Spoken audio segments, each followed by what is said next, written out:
Hello guys, Jayfern's wife here. Kahapon nga pala ay pumunta kami sa Fiestag 2024 sa SMX Convention Center. First time kong makasama sa Fiestag. Nakakatuwa, ang daming tao at may mga paraffol. Ang daming booth at ang daming manok na nakasale. Pumunta kami dahil may pipikapin si Jayfern na 2 pulet na in-order niya beforehand. At dahil hindi namin tiningnan sa entrance kung saan nakapwesto ang booth ni Ma'am Roxy, ayan, nagpaikot-ikot kami sa buong hall. Naikot namin lahat at nakita namin ang daming mga breeders at ang daming dalang mga manok. Halos lahat ng sikat na breeders ay may booth doon.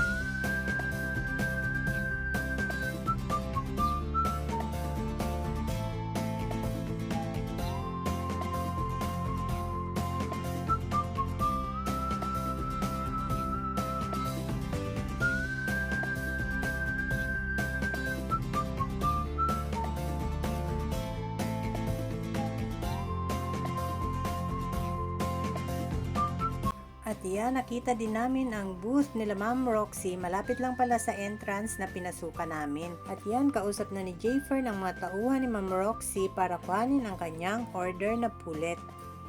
At yan, si Ma'am Roxy ay nandun lang pala sa gilid. Pagkatapos mong kuhanin ang order, ay pwede ka nang magpa-picture. At maya-maya pa ay inilabas na ng mga tauhan ni Ma'am Roxy ang pulet na order ni Jayfern.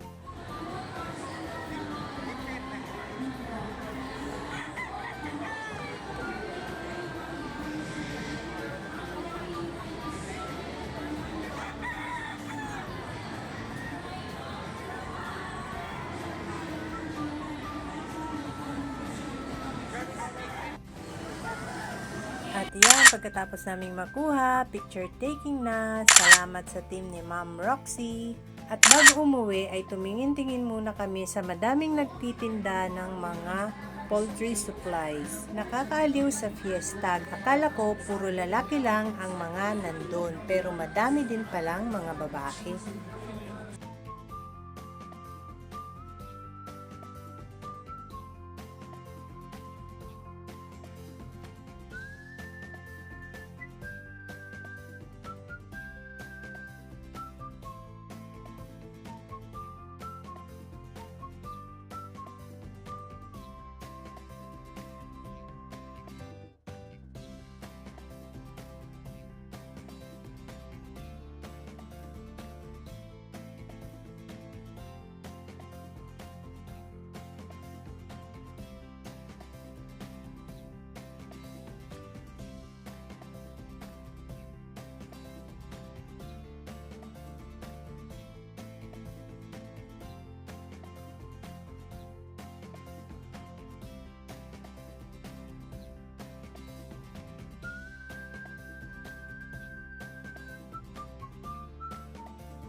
Meron ding mga kainan doon at bago kami umuwi ay kumain muna kami.